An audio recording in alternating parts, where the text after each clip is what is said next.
നമസ്കാരം. ദിലീപ് കാവ്യമാധവൻ ദമ്പതികളുടെ വിശേഷങ്ങൾക്ക് എന്നും ആരാധകരേറെയുണ്ട്. മുൻകാലങ്ങളിൽ സിനിമകളിൽ അഭിനയിച്ചുകൊണ്ടാണ് കയ്യടി നേടിയതെങ്കിൽ ഇന്ന് ഇരുവരും സന്തുഷ്ടകരമായ കുടുംബജീവിതം നയിച്ചുകൊണ്ടാണ് ആരാധകരുടെ ഇഷ്ടം നേടിയെടുക്കുന്നത്. വിവാഹം കഴിഞ്ഞിട്ട് വർഷങ്ങളായെങ്കിലും ഇന്നും പുതുമോടികളെ പോലെയാണ് ചിത്രങ്ങളിൽ ഇരുവരും നിറയുന്നത്. ഓഫ് സ്ക്രീനിലും ഞങ്ങൾ ദ ബെസ്റ്റ് ആണ് എന്ന് തെളിയിച്ചുകൊണ്ടിരിക്കുകയാണ് രണ്ടുപേരും. ഒരുമിച്ച് പങ്കെടുക്കുന്ന വേദികളിലെല്ലാം സെന്റർ ഓഫ് ദ അട്രാക്ഷൻ എപ്പോഴും കാവ്യയും ദിലീപും തന്നെയായിരിക്കും. ഒരുപാട് ഹിറ്റുകൾ, സ്ക്രീനിലെ ബെസ്റ്റ് കെമിസ്ട്രി ഒക്കെയാണ് ഇരുവരെയും ചേർത്തുള്ള ഗോസിപ്പുകൾ ഒരു സമയത്ത് സോഷ്യൽ മീഡിയയിൽ നിറയാൻ കാരണം. അങ്ങനെ ഏവരെയും ഞെട്ടിച്ചുകൊണ്ട് വിവാഹവും നടന്നു. എന്നാൽ പിന്നീട് വന്ന പ്രതിസന്ധി ഘട്ടങ്ങൾ ഇവരുടെ ജീവിതം തന്നെ മാറ്റിമറിച്ചു. സമൂഹ മാധ്യമങ്ങളിൽ നിന്നും അകലം പാലിച്ച കാവ്യ എന്നാൽ പിന്നീട് ഉറച്ച ആത്മവിശ്വാസത്തോടെ വീണ്ടും എത്തിത്തുടങ്ങി. ഇന്നും സിനിമാ പ്രേമികളുടെ ഇഷ്ട ജോഡികളാണ് കാവ്യമാധവൻ ദിലീപ് കോംബോ. തീർത്തും സിനിമാ കഥ പോലെ ഇരുവരും ജീവിതത്തിൽ ഒരുമിച്ചപ്പോൾ അവരുടെ ആരാധകർക്ക് അത് ആഘോഷമായിരുന്നു. സുഹൃത്തുക്കളോട് പോലും പറയാതെ അതീവ രഹസ്യമാക്കി വെച്ച വിവാഹത്തിന്റെ ലൈവ് വീഡിയോ വന്നപ്പോഴാണ് പലർക്കും അത് വിശ്വസനീയമായത്. മേനക സുരേഷ് ഒരു സിനിമയുടെ പൂജയ്ക്ക് എന്ന് പറഞ്ഞാണ് ഭർത്താവും നിർമ്മാതാവുമായ സുരേഷ് കുമാറിന്റെ കൂടെ വരുന്നത്. ഇപ്പോൾ സോഷ്യൽ മീഡിയയിൽ ഇടം പിടിക്കുന്ന മേനകയുടെ വാക്കുകൾ ഇങ്ങനെയാണ്: ഞാനൊരു 8 മണിക്ക് ശേഷമാണ് അറിയുന്നത്. സുരേഷ് ചേട്ടന്റെ കൂടെ വന്നു എന്നല്ലാതെ വിവരമൊന്നും അറിഞ്ഞില്ല. സിനിമയുടെ പൂജയ്ക്ക് അമ്പലത്തിലേക്ക് എന്ന് പറഞ്ഞാണ് എന്നെ വിളിച്ചുകൊണ്ട് വന്നത്. എന്നിട്ട് ഇന്ന് രാവിലെയാണ് പറയുന്നത് ഇതാണ് സംഭവമെന്ന്. ചേട്ടൻ ഇന്നലെ തന്നെ അറിഞ്ഞു കാണുമായിരിക്കും. പക്ഷേ ഞാൻ ഇന്ന് രാവിലെയാണ് അറിയുന്നത്. ഒരുപക്ഷെ ഇനി ഞാൻ ആരോടെങ്കിലും പറയുമോ എന്ന ഭയം കൊണ്ടാണോ എന്നോട് പറയാഞ്ഞത് എന്ന് തോന്നുന്നു. എന്റെ മനസ്സിൽ ഒന്നും നിൽക്കില്ല. ഞാൻ എന്റെ കൂട്ടുകാരോട് പറയും എന്ന് ഓർത്ത് കാണും പുള്ളി. എന്തുകൊണ്ടാണ് പൂജയ്ക്ക് വിളിക്കുന്ന ആളുകൾ വണ്ടി വിട്ടുതരാത്തത് എന്ന് പറഞ്ഞ് കലപില ഞാൻ പറയുകയും ചെയ്തു. എന്നാൽ രാവിലെ ബ്രേക്ക്ഫാസ്റ്റ് കഴിച്ചു കഴിഞ്ഞപ്പോൾ ചിപ്പിയും രഞ്ജിത്തും കൂട്ടാൻ വരുമെന്ന് പറഞ്ഞു. പുറപ്പെടും മുൻപേ ഉള്ള അരമണിക്കൂറിലാണ് ഞാൻ വിവരങ്ങൾ അറിഞ്ഞത്. ഒരുപാട് സന്തോഷമുണ്ട്. കാരണം ഇതേക്കുറിച്ച് പലവട്ടം പല റൂമറുകൾ വന്നതാണ്. അതിനൊരു ഫുൾ സ്റ്റോപ്പായി. അത് വളരെ വലിയ കാര്യമാണ്. പുകഞ്ഞുകൊണ്ടിരിക്കുന്ന കാര്യത്തിന് എന്തെങ്കിലും ഒരു പരിഹാരം വേണ്ടേ? ഇത് വളരെ നല്ല തീരുമാനം എന്ന് ഞാൻ പറയും. ഒരു സ്ത്രീയും പുരുഷനും വിവാഹം കഴിക്കുന്നു എന്നതിലുപരി ഒരു അച്ഛനും അമ്മയും വിവാഹം കഴിക്കുന്നു എന്നാണ് എനിക്ക് തോന്നുന്നത്. ആ ഒരു സിറ്റുവേഷനാണ് ഈ കാര്യത്തിൽ നടന്നത്. അത് നല്ലതാണെന്നും മേനക കൂട്ടിച്ചേർത്തു. കല്യാണം ഉണ്ടാകുമെന്ന് അറിയാമായിരുന്നു. എന്നാകും എന്ന് അറിയില്ല എന്ന് സലീം കുമാർ പറഞ്ഞപ്പോൾ തന്റെ മീനുവിനെ മാംഗല്യവതിയായി കണ്ട സന്തോഷമായിരുന്നു സുജ കാർത്തികയുടെ വാക്കുകളിൽ. നല്ല തീരുമാനം തന്നെയാണ് വിവാഹം. കാരണം അവർ രണ്ടുപേരെയും ജീവിതത്തിൽ മറ്റാരെ വിവാഹം കഴിച്ചാലും ഇതേ വിവാദം ആവർത്തിക്കും. അതിലും നല്ലത് ഇരുവരും ജീവിതത്തിൽ ഒരുമിച്ചാകുന്നത് അല്ലേ എന്നാണ് സുജ പറഞ്ഞത്. അതേസമയം കാവ്യമാധവന്റെ അടുത്ത സുഹൃത്തുക്കൾ ഒരാളാണ് സുജ കാർത്തിക. അഭിനയത്തിൽ സജീവമല്ലെങ്കിലും സുജ കാർത്തികയുടെ വിശേഷങ്ങളെല്ലാം ആരാധകർ അറിയുന്നുണ്ട്. ഇൻസ്റ്റാഗ്രാമിൽ സജീവമാണ് നടി. സിനിമയിൽ നിന്നും ഇടവേള എടുത്ത് പഠനത്തിൽ ശ്രദ്ധ കേന്ദ്രീകരിച്ചതിനെക്കുറിച്ചും പ്രണയവിവാഹത്തെക്കുറിച്ചുമെല്ലാം പറഞ്ഞായിരുന്നു കഴിഞ്ഞ ദിവസം താരമെത്തിയത്.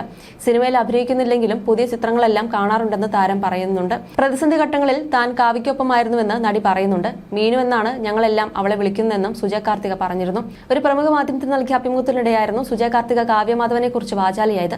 ദിലീപ് ഏട്ടനെ പോലെയാണ്.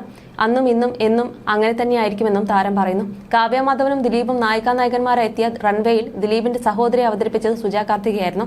ജോഷി സംവിധാനം ചെയ്ത സിനിമയ്ക്ക് 2ാം ഭാഗം ഒരുങ്ങുന്നുവെന്ന തരത്തിലുള്ള റിപ്പോർട്ടുകൾ ഇടക്കാലത്ത് പ്രവചിച്ചിരുന്നു. വാളയാർ പരമശിവം വീണ്ടും എത്തുമ്പോൾ ആ ചിത്രത്തിൽ താനും അഭിനയിക്കുന്നുണ്ടോ എന്ന് കുറെ പേർ ചോദിച്ചിരുന്നുവെന്നും സുജ കാർത്തിക പറഞ്ഞിരുന്നു. സിനിമയിലേക്കുള്ള തിരിച്ചുവരവ് ഇതുവരെ പ്ലാൻ ചെയ്തിട്ടില്ലെന്നുള്ള മറുപടിയായിരുന്നു താരം ആരാധകർക്ക് നൽകിയത്.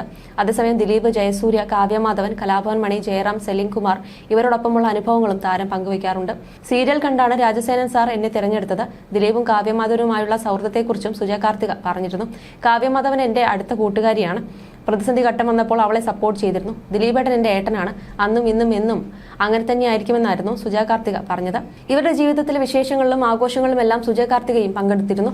കാവ്യമാധവൻ ആദ്യമായി കണ്ടതിനെക്കുറിച്ചും സുജ കാർത്തിക സംസാരിച്ചു. 2001 അമ്മയുടെ യോഗത്തിനിടയിൽ വെച്ചായിരുന്നു കാവ്യ ആദ്യമായി കണ്ടതെന്നായിരുന്നു നടിയുടെ മറുപടി. സുഹൃത്തുക്കളായി മാറി ഞങ്ങൾ പിന്നീട് ആ സൗഹൃദം അതേപോലെ നിലനിർത്തുകയായിരുന്നുവെന്നും സുജ കാർത്തിക പറഞ്ഞിരുന്നു. കാവ്യയുടെയും ദിലീപിന്റെയും മകളായ മഹാലക്ഷ്മിയെ കണ്ടിരുന്നു എന്നും പ്രേക്ഷകർ ചോദിച്ചിരുന്നു. ഒന്നിച്ചുള്ള ചിത്രമായിരുന്നു മറുപടിയായി നൽകിയത്. കാവ്യമാധവൻ ാണ് സിനിമയിലെ ഏറ്റവും അടുത്ത സുഹൃത്തെന്നും നടി പ്രേക്ഷകരോടുള്ള മറുപടിയായി പറഞ്ഞു. എന്തൊക്കെ പ്രശ്നം വന്നാലും താൻ ദിലീപിന്റെ കുടുംബത്തിനൊപ്പം നിൽക്കുമെന്ന് നടി പറയുന്നുണ്ട്. മാത്രമല്ല ദിലീപ് തനിക്ക് ഏട്ടനെ പോലെയാണെന്നും സുജ പറഞ്ഞു. ദിലീപ് ഏട്ടൻ എന്റെ ഏട്ടനാണ്. അന്നും ഇന്നും അങ്ങനെ തന്നെയായിരിക്കുമെന്നും മുൻപ് സുജ പറഞ്ഞിട്ടുണ്ട്. മഹാലക്ഷ്മിയുടെ 1ാം പിറന്നാളാഘോഷത്തിൽ സുജയും പങ്കെടുത്തിരുന്നു. സോഷ്യൽ മീഡിയയിലൂടെയായി കാവ്യയ്ക്കൊപ്പമുള്ള ചിത്രങ്ങളും താരം പോസ്റ്റ് ചെയ്യാറുണ്ട്. മീനാക്ഷിക്കൊപ്പമുള്ള ചിത്രങ്ങളും നേരത്തെ സുജ പങ്കുവച്ചിട്ടുണ്ട്. വിശേഷാവസരങ്ങളിലെല്ലാം കാവ്യയ്ക്കും കുടുംബത്തിനും ആശംസ അറിയിച്ച് സുജ എത്താറുമുണ്ട്. സിനിമയിൽ നിന്നും ഇടവേളെടുത്ത സമയത്ത് പഠനത്തിൽ ശ്രദ്ധ കേന്ദ്രീകരിക്കുകയായിരുന്നു സുജ കാർത്തിക. ദിലീപിന്റെ സഹോദരിയായാണ് റൺവേയിൽ സുജ കാർത്തിക വേഷമിട്ടത്. അമ്പിളി എന്നായിരുന്നു കഥാപാത്രത്തിന്റെ പേര്. ഇത് റൺവേയിലെ അമ്പിളിയല്ലെന്ന് കുട്ടികൾ വരെ ചോദിക്കാറുണ്ടായിരുന്നു. അതേപോലെ തന്നെ അമ്പിളി ദേവിയുമായി സൗമ്യമുണ്ടെന്നും ആളുകൾ പറയാറുണ്ടായിരുന്നു. സമയം എന്ന സീരിയലിലൂടെയായിരുന്നു അമ്പിളിദേവി വന്നത്. അതേ സമയത്ത് വന്ന സ്വരരാഗത്തിലൂടെയായിരുന്നു ഞാൻ വന്നത്. അങ്ങനെയാണ് ആളുകൾക്ക് കൺഫ്യൂഷൻ തോന്നിയതെന്നും മുൻപൊരു അഭിമുഖത്തിൽ സുജയ കാർത്തിക പറഞ്ഞിരുന്നു. നേരത്തെ ദിലീപിന്റെയും കാവ്യയുടെയും വിവാഹത്തെക്കുറിച്ച് മേക്കപ്പ് ആർട്ടിസ്റ്റ് ഉണ്ണി PS പറഞ്ഞ കാര്യങ്ങളും വൈറലായിരുന്നു. മേക്കപ്പ് ആർട്ടിസ്റ്റ് എന്നതിലുപരിയായി കാവ്യയുടെ അടുത്ത സൗഹൃദം സൂക്ഷിക്കുന്നതുകൊണ്ട് വിവാഹകാര്യം താൻ കുറച്ചു നേരത്തെ അറിഞ്ഞിരുന്നെന്നാണ് ഉണ്ണി പറഞ്ഞത്. നടി വിവാഹം ചെയ്യാൻ പോകുന്നത് ദിലീപിനെയാണെന്നും അറിയാമായിരുന്നു. എന്നാൽ മേക്കപ്പ് ടീമിലെ മറ്റ് ആർട്ടിസ്റ്റുകൾക്കും കാവ്യയ്ക്ക് സാരി ഉടുപ്പിക്കാൻ വന്ന ഡ്രൈപ്പിംഗ് ആർട്ടിസ്റ്റിനും വിവാഹകാര്യം അറിയില്ലായിരുന്നു. വിവാഹത്തിന്റെ ഒരുക്കങ്ങൾക്കായി കൊച്ചിയിലെ കല്ലൂരിലുള്ള ഒരു ഹോട്ടൽ റൂം ബുക്ക് ചെയ്തത് ഉണ്ണി PS തന്നെയാണ്. അന്ന് എത്തിയ മേക്കപ്പ് ടീമും ഡ്രൈപ്പിംഗ് ആർട്ടിസ്റ്റ് ബെൻസിയും കാവ്യമാധവൻ ഏതോ സിനിമയ്ക്കുള്ള ഷൂട്ടിങ്ങിന് എത്തുന്നുവെന്നാണ് കരുതിയത്. സാരി ഉടുപ്പിക്കണമെന്ന് പറഞ്ഞപ്പോൾ ചുരിദാർ ഇട്ടുള്ള സീനുകൾ എടുക്കുമ്പോഴേക്ക് ഞാൻ എത്താമെന്നാണ് ആദ്യം ബെൻസി പറഞ്ഞതെന്നും ഉണ്ണി ഓർക്കുന്നു. അത്രയും പഴുതടച്ചുള്ള പ്ലാനിംഗ് ആയിരുന്നു ദിലീപിന്റെയും കാവ്യയുടെയും വിവാഹത്തിനായി നടത്തിയത്. കല്യാണ ദിവസം നല്ല ടെൻഷനായിരുന്നു. കാവ്യയും ദിലീപേട്ടനുമായുള്ള കല്യാണമാണ്. ഞാനാണ് ആദ്യം പോയി റൂം എടുക്കുന്നത്.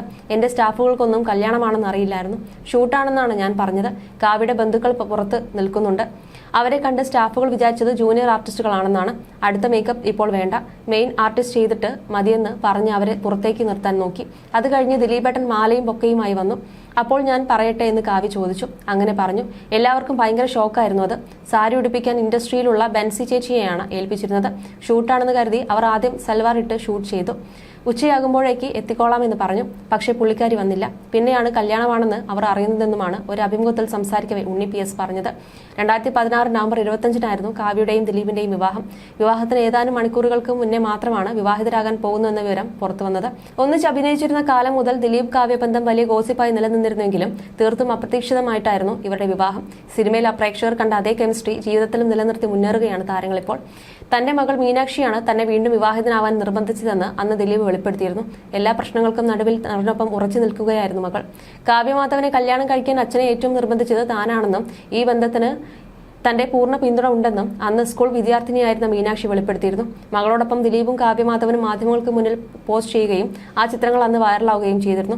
വിവാഹശേഷം മാധ്യമങ്ങളെ കണ്ട ദിലീപ് വളരെയേറെ സിനിമകൾ തന്റെ നായികയായി എത്തിയ കാവ്യയെ തന്നെ ഭാര്യയാക്കാനുള്ള തീരുമാനത്തെക്കുറിച്ച് തുറന്നു പറഞ്ഞിരുന്നു. വളരെ പെട്ടെന്നാണ് ഈ തീരുമാനം എടുത്തതെന്നും എത്തിയ അതിഥികളിൽ പലരെയും ക്ഷണിച്ചത് വിവാഹ തലേന്ന് ഫോണിലാണെന്നും പ്രമുഖ നടൻ വെളിപ്പെടുത്തി. ഈ വിവാഹം ഏറ്റവും ആഗ്രഹിച്ചത് തന്റെ മകൾ മീനാക്ഷിയാണെന്നും അന്ന് ദിലീപ് പറഞ്ഞിരുന്നു. എന്റെ ജീവിതത്തിലെ പ്രശ്നങ്ങൾ നിങ്ങൾക്ക് എല്ലാവർക്കും അറിയാവുന്നതാണല്ലോ. എന്നാൽ അതിനൊന്നും കാരണം കാവ്യയായിരുന്നില്ല. അതുകൊണ്ട് എന്റെ പേരിൽ ബലിയാടാക്കപ്പെട്ട പെൺകുട്ടിയെ തന്നെ വിവാഹം കഴിക്കാൻ ഞാൻ ആഗ്രഹിച്ചുവെന്നുമാണ് ദിലീപ് വെളിപ്പെടുത്തിയിരുന്നത്. ഞാൻ എന്റെ മകളോടും അമ്മയോടും സഹോദരനോടും സംസാരിച്ചു. അവരെല്ലാം പിന്തുണ നൽകി. ഞാനും കാവ്യയും എന്റെ മകൾ മീനാക്ഷിയുടെയും എന്റെ അമ്മയോടൊപ്പം സന്തോഷകരവും സമാധാനപരവുമായ ഒരു ജീവിതം നയിക്കാൻ ആഗ്രഹിക്കുന്നുവെന്നും നടൻ കൂട്ടിച്ചേർത്തു.